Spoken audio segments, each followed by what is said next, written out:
வணக்கம் நண்பர்களே. உதயநிதியால் டென்ஷனான தாவேகா.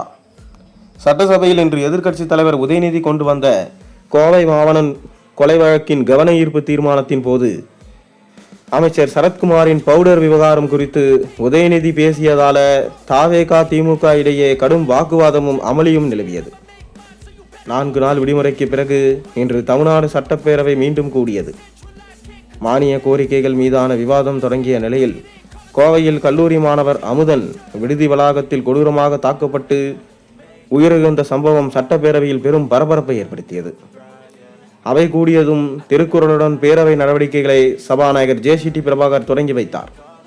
தொடர்ந்து தமிழக வெற்றிக்கழக அரசு 100 நாட்களை நிறைவு செய்ததையொட்டி முதலமைச்சர் விஜய்க்கு வாழ்த்து தெரிவித்த அவர் அரசின் 100 நாள் சாதனைகளையும் எடுத்துரைத்தார். இதையடுத்து மாணவர் அமுதன் கொலை தொடர்பாக எதிர்க்கட்சித் தலைவர் உதயநிதி ஸ்டாலின் சிறப்பு கவன ஈர்ப்பு தீர்மானத்தை கொண்டு வந்தார்.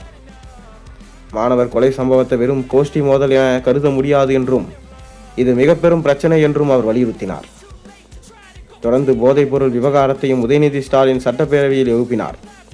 ஒரு அமைச்சரே IPL போட்டியின் போது போதைப்பொருள் பயன்படுத்தியது வீடியோவாக வெளியாயிருக்கு என அவர் குற்றம் சாட்டினார். மேலும் IPL போட்டியில் தாவேகா அமைச்சர் பவுடர் பயன்படுத்தியதாக உதயநிதி பேசிய போது தாவேகா சட்டமன்ற உறுப்பினர்கள் கடும் எதிர்ப்பு தெரிவித்து அமளியில் ஈடுபட்டாங்க. தொடர்ந்து அமைச்சர் தொடர்பான விவகாரத்தில் காவல்துறை விசாரணை நடத்தப்பட்டதா என்று உதயநிதி கேள்வி எழுப்பினார். மாத்திரையை நுணுக்கியதாக கதை விட்ட தாவேகா அமைச்சரிடம் காவல்துறை விசாரணை நடத்தியதா என்றும் கேள்வி எழுப்பினார். இதற்கு பதிலளித்த அமைச்சர் சரத் IPL போட்டி நடைபெற்ற ஸ்டேடியம் தொடர்பான விவகாரத்தில் ஏற்கனவே விளக்கம் அளிக்கப்பட்டிருக்கிறதா தெரிவித்தார். ஸ்டேடியத்தில் நடந்தவற்றை பற்றி விளக்கம் அளிச்சிட்டேன், ஆதாரமின்றி தேவையின்றி பேசக்கூடாது என்று அமைச்சர் சரத் கூறினார். மேலும் சம்பந்தப்பட்ட நிகழ்வு திமுக ஆட்சி காலத்தில் நடைபெற்றதா குறிப்பிட்ட அவர் ஸ்டேடியம் வளாகத்தில் போதைப்பொருள் விற்பனை நடைபெற்றதா ஒப்புக்கொள்கிறீர்களா என எதிர்க்கட்சியினரிடம் கேள்வி எழுப்பினாங்க. திமுக ஆட்சியில் தான் அந்த நிகழ்வு நடந்தது, அப்படி என்றால் ஸ்டேடியம் வளாகத்தில் போதைப்பொருள் விற்கிறார்களா என அமைச்சர் சரத் கேள்வி எழுப்பினார். இதற்கிடையே நீதிமன்றத்தில் நிலுவையில் உள்ள வழக்கு தொடர்பாக ஏன் சட்டப்பேரவையில் விவாதிக்கப்படக்கூடாது என கேள்வி எழுப்பிய KN நேரு அமைச்சர் பதிலளிக்க வேண்டியது பவுடர் பயன்படுத்தியதாக கூறப்படும் விவகாரம் தொடர்பாக மட்டுமே என தெரிவித்தார்.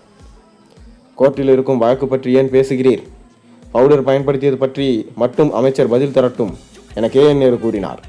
இந்த கவன ஈர்ப்பு தீர்மானத்துக்கு அரசு சார்பில் முறையான பதில் கிடைக்கவில்லை என்று வெளிநடப்பு செய்தது திமுக.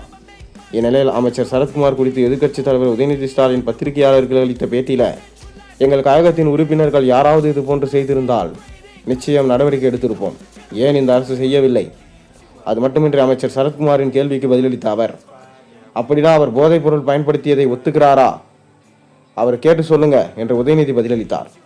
மாணவர் அமுதன் கொலை விவகாரம், போதைப் பொருள் குற்றச்சாட்டுகள் என அடுத்தடுத்து இருந்த பிரச்சனைகளால் தமிழ்நாடு சட்டப்பேரவையில் இன்று கடும் வாக்குவாதமும் அமளியும் நிலவியது.